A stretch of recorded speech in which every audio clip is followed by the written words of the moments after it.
Hello golfers, I'm Greg Jones, Greg the golf guy from the Greg Jones Golf Academy in Medina, Ohio. What I want to do today is I want to show you how to increase your distance and improve your direction, all in one single move. Most golfers, when they swing a golf club, they really don't swing a golf club, they really just move a golf club or they turn through the shot. So there's no swing, they just kind of turn through the shot. What we want to do is we want to begin to develop a swing. Swing has some snap at the bottom, has some power at the bottom. In order to get that snap, there's one special move, one little move that we've got to do. It's going to help us develop that power through the shot. Now, the one thing that we always say is the pros, they always swing so nice and easy, but yet they hit it so far. And the reason is because the swing is nice and easy, up to a point, up to where it's really time to actually swing it or hit the ball. So what we want to do is we want to kind of identify that point, and then we want to understand how that works to get that power through the impact zone. First thing I'm going to do is I've got a shaft here without a head on it. It's a driver shaft, just a grip, and I want to just swing this golf club. What I want you to do is I want you to hear where the power actually happens during the swing.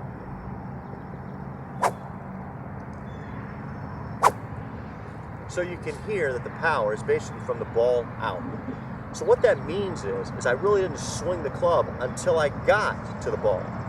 And what happens with the average golfer, we know, the dreaded slice, the cut across, the casting, all those things. We know that you just actually swing the club too early. So in the swing, you get to the top and you swing it out. You swing too early. So you've actually swung where there's no ball, first. And secondly, most of us, instead of swinging, we just kind of turn through the shot. So what we want to do is we want to develop this, what I call a release or a rotation through the shot. How does it work and how do we develop it? Well, number one, it works because we wait to swing the club, because we have patience in the swing. So what that means is when we take the club to the top, it's not time to go. We want to wait until that club gets in front of your right thigh. My left hand's in front of my right thigh. So I'm not going to swing the club until I get in that position. That's going to give us a great lag, and that's going to give us a better shot. So we want to make sure that we're able to hold that club, have enough patience until that left hand gets in front of the right thigh. Now at this point, what we want to do is we want this right arm to come over top the left. So watch what I'm going to do. Right arm over top the left. Right arm comes over top the left. So I want that right arm zooming right over top the left when it comes to the thigh. To feel that a little bit, if you've never felt it before, what I want you to do is take the golf club, swing it one hand, right-handed only. And you can see that the club wants to, on its own, release right there at the thigh based on the weight, the design of the club. So it actually wants to help us. And what most of us do, like I said, is we turn through a shot, we hold on to it and don't let it release. So we want to make sure that we get an idea on how this feels just by taking the club and swinging it one-handed. So we want to take the club to the top of the arc, get it down into what I call the hitting area or the hitting zone, left hand across from the right leg, and then I want to release the right arm over top the left. And what I'm going to do is I'm going to exaggerate this a little bit so you can get an idea on how it looks. I'm going to do it and stop right here. So you can see the left arm is now underneath the right arm. I want to start trying to feel this left arm, or this right arm come over top the left. Now I'm not doing anything like this. I'm just rotating the right over top the left. And as I do that, my hands are going to chase the club head out. So I want to get this release, and as I do it, I want to chase the club head. I want the club head to pull me through.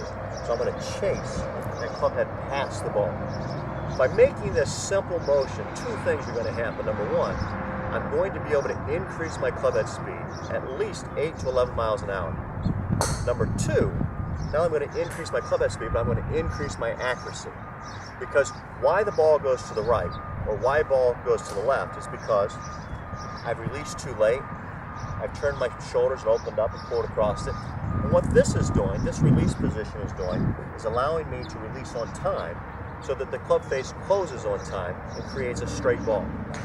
So what you want to do is you want to start developing this release to gain power and improve your accuracy. Let me demonstrate a shot so you can see it.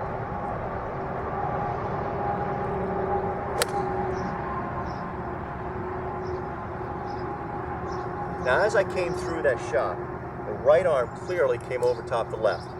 What I want to do is I want to show you that again and have you guys take a look at this in slow motion so you can see how that right arm is coming over top the left.